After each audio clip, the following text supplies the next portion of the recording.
இன்றைக்கான வீடியோவில் பார்த்தீங்கன்னா அன்னம் சீரியலில் என்ன மாதிரியான விஷயங்கள் நடந்திருக்கு அப்படிங்கிறத நம்ம இந்த வீடியோவில் பார்க்க போகிறோம். அண்ட் இதில் பார்த்தீங்கன்னா என்னுடைய ப்ரொடக்ஷனையும் நான் உங்களுக்கு வந்து சொல்லியிருக்கேங்க. ஸோ நிறைய பேர் வந்து பார்த்தீங்கன்னா ஃபேஸ் காமிச்சு வந்து வீடியோ போடுங்க, சீரியஸ் ஸ்டோரி வந்து சொல்லுங்கள், அண்ட் பார்த்தீங்கன்னா நீங்கள் வந்து ரிட்டன் மாதிரி எழுதி வந்து போடுங்கன்னு சொல்கிறீங்க. ஸோ கண்டிப்பாக உங்களுக்காகவே வந்து நிறைய பேர் கேட்குறீங்க சீரியல் ஸ்டோரி வந்து ரிட்டன் பண்ணி போடுங்க அப்படின்னு சொல்லிட்டு நான் உங்களுக்கு அடுத்தடுத்த வீடியோவில் அதை பற்றியும் நான் போட போகிறேங்க. நீங்கள் பார்த்து தெரிஞ்சுக்கோங்க. சரி, இன்றைக்கி வந்து பார்த்தீங்கன்னா அன்னம் சீரியலில் என்ன நடந்துச்சு அப்படிங்கிறத நம்ம வந்து பார்த்துடலாங்க. அண்ட் நாளைக்கு என்ன மாதிரி விஷயங்கள் நடக்க போகுது அப்படிங்கிறதையும் நான் சொல்லிடுறேன். இங்கே வந்து அன்னம் பார்த்தீங்கன்னா அவங்களுக்கு ரொம்பவே டவுட்டாக இருக்குது. ஏன் அப்படின்னா சண்முகத்தை வெளியில் வந்து அனுப்பியிருக்காங்க வீட்டுக்கு. இங்கே வந்து பார்த்தீங்கன்னா ரம்யா மேலே ஒரு டவுட் அவங்களுக்கு இருந்துக்கிட்டே தான் இருக்குது. ஒருவேளை அவங்க ஏதாவது வந்து பண்ணிடுவாளோ, அது மட்டும் இல்லாமல் வந்து பார்த்தீங்கன்னா மாமாவை ஏதாவது பண்ணிட்டா அப்படின்னா என்ன பண்ணுறது அப்படின்னு சொல்லிட்டு இதுக்கு முன்னாடி ரம்யா வந்து அண்ணத்துக்கிட்ட பேசின எல்லா விஷயத்தையுமே அவங்க யோசிச்சு பார்த்துக்கிட்டு இருக்காங்க. என் கழுத்தில் தாலி ஏழுனா மட்டும்தான் உன் கழுத்தில் இருக்கிற தாலியை வந்து கண்டிப்பாக நிலைக்கும், அப்படி இல்லை அப்படின்னா கண்டிப்பாக அதை நிலைக்கவே விட மாட்டேன் அப்படிங்கிற மாதிரி விஷயத்தெல்லாம் வந்து சொல்லியிருப்பா. ஸோ இந்த விஷயத்தை எல்லாமே வந்து பார்த்தீங்கன்னா அண்ணன் வந்து கேட்டுக்கிட்டே வந்து மனசுக்குள்ளே நினச்சிக்கிட்டே இருக்காங்க. இதனால அவங்களுக்கு மண்டபத்தில் நைட் ஃபுல்லாக தூக்கமே வந்து இல்லாமல் உட்காந்துக்கிட்டு இருக்காங்க. என்ன பண்ணுறது, ரம்யா வந்து நினைக்கிற எல்லா விஷயத்தையுமே ஒன்றுன்னா நடத்திட்டு தான் இருக்கா. ஆனால் நம்மளால் இங்கே எதுவுமே பண்ண முடியலையே அப்படிங்கிற ஒரு விஷயம் அவன் மனசுக்குள்ளே தோணிக்கிட்டே தான் இருக்குங்க. ஓகேவா? இந்த பக்கம் பார்த்தீங்க அப்படின்னா ரம்யா வந்து தான் வந்து செட் பண்ணி வச்சுருக்காள் அடியால். அவனுக்கு வந்து ஃபோன் பண்ணும்போது அவன் வந்து காரில் தூங்கிட்டு இருக்கான்.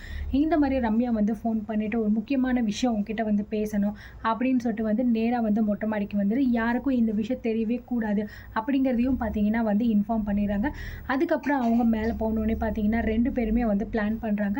இன்னும் பார்த்தீங்கன்னா கொஞ்சம் நேரத்தில் காலையில் வந்து விடிஞ்சிடும். அதுக்கப்புறம் பார்த்தீங்கன்னா எல்லாருமே மண்டபத்தில் ஆள் வர ஆரம்பிச்சிடுறாங்க. அப்போ தான் நீங்கள் ரொம்பவே வந்து கேர்ஃபுல்லாக இருக்கணும்.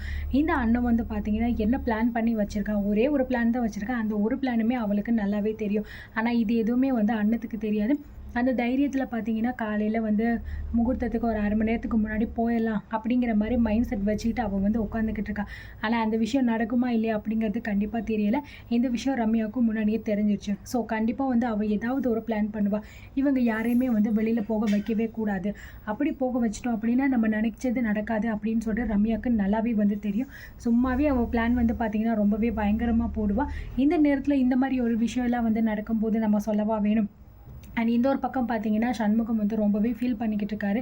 அவங்க ஃபோட்டோ எல்லாத்தையுமே வச்சு இந்த மாதிரி நீ பண்ணிட்ட, நான் பேசுகிற பேச்சு எதையுமே கேட்க மாட்டேன் அப்படின்னு இன்னொரு பக்கம் அவர் ஃபீல் பண்ணிக்கிட்டு இருக்காரு.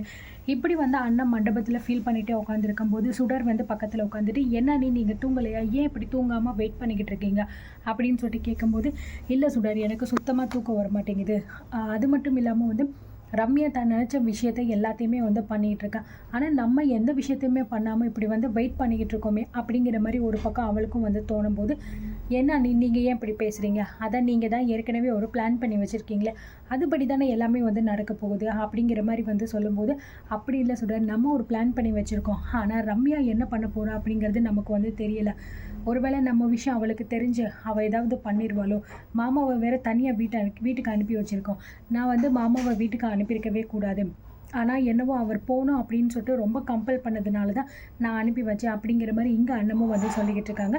இதை கேட்ட சுடர், பரவாயில்லண்ணே, நீங்கள் எதை பற்றியும் வந்து கவலைப்படாதீங்க, அப்பாவுக்கு எதுவுமே வந்து ஆகாது, அவர் பாட்டுக்கு வீட்டில் சேஃபாக தான் இருப்பார், நீங்கள் நாளைக்கு வந்து பிளான் பண்ணபடி நிச்சயமாக வந்து நம்ம எல்லாருமே வந்து பண்ணிடலாம் அப்படிங்கிற மாதிரி சுடரும் வந்து பார்த்திங்கன்னா அண்ணத்துக்கு ஆறுதல் சொல்லிக்கிட்டு இருக்காங்க. கண்டிப்பாக சுடர், ஆனால் இருந்தாலும் எனக்கு இன்னொரு பக்கம் பார்த்திங்கன்னா ஏதோ ஒரு விஷயம் மைண்டில் வந்து தோணிக்கிட்டே இருக்கு, என்ன பண்ணுறதுன்னு எனக்கு புரியலை அப்படிங்கிற மாதிரியும் வந்து யோசிச்சுக்கிட்டே இருக்கேன். இது எல்லாமே வந்து பார்த்திங்கன்னா இவளும் 2 பேருமே சேர்ந்து பேசிக்கிட்டே இருக்காங்க. இன்னொரு பக்கம் எல்லாருமே வந்து யோசிக்கிறோம், ரம்யாவோட கல்யாணம் நடக்குமா இல்லையா. அது மட்டும் இல்லாமல் இங்கே சீரியலோட ஹீரோயினே வந்து அண்ணன் தான். ஆனால் இன்னும் வரைக்கும் அவளை ரொம்ப டவுன் பண்ணி தான் காமிச்சிக்கிட்டு இருக்காங்க. எந்த விஷயத்துலையும் அவள் கரெக்டாக பிளான் பண்ணுற மாதிரி இல்லை. இங்கே ரம்யா தான் வந்து பார்த்திங்கன்னா எல்லா விஷயத்துலையுமே ஜெயிச்சுக்கிட்டு இருக்கா.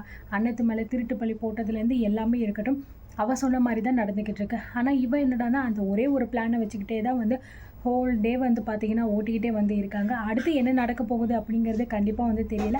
உங்களுக்கு ஏதாவது விஷயம் தெரிஞ்சிச்சு அப்படின்னா கண்டிப்பாக கமெண்ட்டில் பண்ணுங்கள். அடுத்த எபிசோடில் என்ன நடக்கும், ரம்யா அவன் நினச்ச மாதிரி சரவணன் கூட கல்யாணம் நடக்குமா, இல்லை அண்ணன் வந்து பார்த்திங்கன்னா நினச்ச மாதிரி அவங்க கல்யாணத்தை தடுத்து நிறுத்துவாங்களா அப்படிங்கிறத கண்டிப்பாக நீங்கள் வந்து கமெண்ட் வந்து பண்ணுங்கள். ஸோ அடுத்து இன்னும் நிறைய சூப்பரான ட்விஸ்ட்டோட நிறைய எபிசோட்ஸ் வந்து வரப்போகுதுங்க. அதை எல்லாத்தையும் நீங்கள் தெரிஞ்சு வச்சுக்கணும் அப்படின்னா சேனலையும் நீங்கள் கண்டிப்பாக வந்து சப்ஸ்கிரைப் பண்ணி வச்சுக்கோங்க. அண்ட் இந்த மாதிரியான சீரியல் கண்டென்ட்ஸ் கண்டினியூஸாக அடுத்தடுத்து போட போகிறோம். அண்ட் நீங்கள் கேட்ட மாதிரியும் வந்து நிறையவே இருக்க போகுது. ஸோ கண்டிப்பாக உங்களோட கமெண்ட்ஸையும் நீங்கள் வந்து சொல்லுங்கள். தேங்க்யூ.